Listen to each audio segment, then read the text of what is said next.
Assalamualaikum warahmatullahi wabarakatuh. Halo teman-teman semua. Pernahkah kalian terpikir bagaimana cara para ulama menentukan hukum untuk hal-hal baru yang tidak ada di zaman Nabi?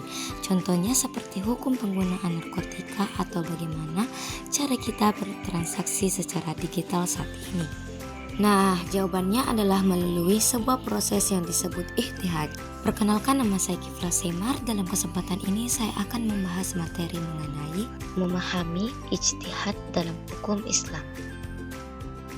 Ijtihad sendiri merupakan bukti nyata bahwa Islam adalah agama yang dinamis dan mampu menjawab tantangan zaman. Jadi, mari kita simak pembahasannya bersama-sama. Pengertian ijtihad secara bahasa, bersungguh-sungguh dalam mencurah pikiran. Yang kedua, secara istilah, Imam Al-Ghazali, usaha sungguh-sungguh dari seorang mujtahid untuk mengetahui atau menetapkan hukum-hukum syariat.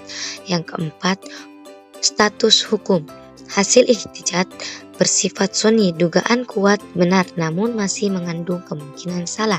Yang keempat, ijtihad menurut ushul fiqh, pencurahan kemampuan maksimal oleh seorang faqih untuk mendapatkan kepastian hukum syari.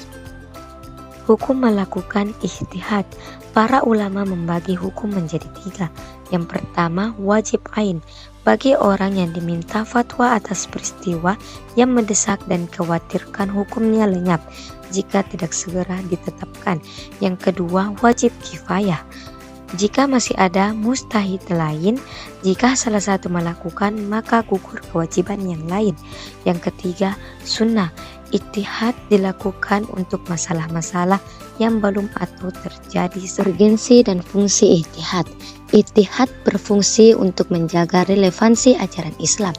Yang pertama, fungsi al-raju atau kembali, mengembalikan ajaran kepada Al-Quran dan Sunnah dari interpretasi yang kurang relevan.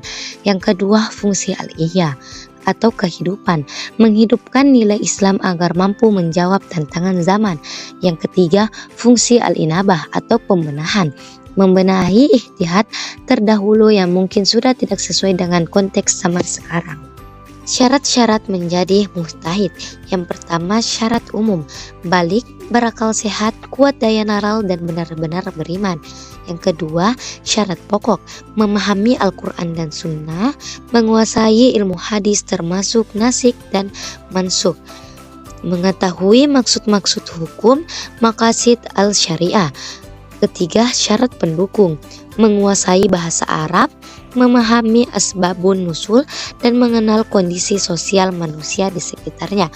Keempat, syarat pelengkap, mengetahui hal-hal yang sudah diijmankan atau disepakati dan bersifat adil serta takwal. Wilayah ijtihad, masalah yang tidak boleh adalah masalah qotiyah, hukumnya sudah pasti dalam Al-Quran atau hadis. Dan masalah ibadah murni ta'abbudi, masalah yang boleh adalah masalah saniyah, masalah yang dalilnya belum jelas atau memungkinkan perbedaan pendapat. Ada juga masalah yang boleh, yaitu masalah baru, hal-hal yang sama sekali tidak disinggung dalam Al-Quran, Sunnah maupun ijma. Catatan, ijtihad batal jika bertentangan dengan nas Al-Quran dan hadis. Bentuk-bentuk ijtihad yang pertama adalah ijma, kesepakatan para mujtahid setelah Rasulullah SAW wafat. Contohnya pengangkatan Abu Bakar sebagai khalifah. Yang kedua adalah qiyas, menetapkan hukum masalah baru dengan membandingkannya pada masalah lama karena adanya kesamaan alasan atau sifat. Contohnya narkotika dikiaskan dengan khamar. Yang ketiga yaitu maslahah dan mursalah, penetapan hukum demi kemaslahatan umum yang tidak ada dalil spesifik yang melarang atau memerintahkannya. Yang keempat yaitu uruf, tradisi atau kebiasaan masyarakat yang tidak dilarang oleh agama. Contohnya jual beli dengan saling pengertian tanpa ucapan formal. Jadi itu saja yang materi yang dapat saya sampaikan.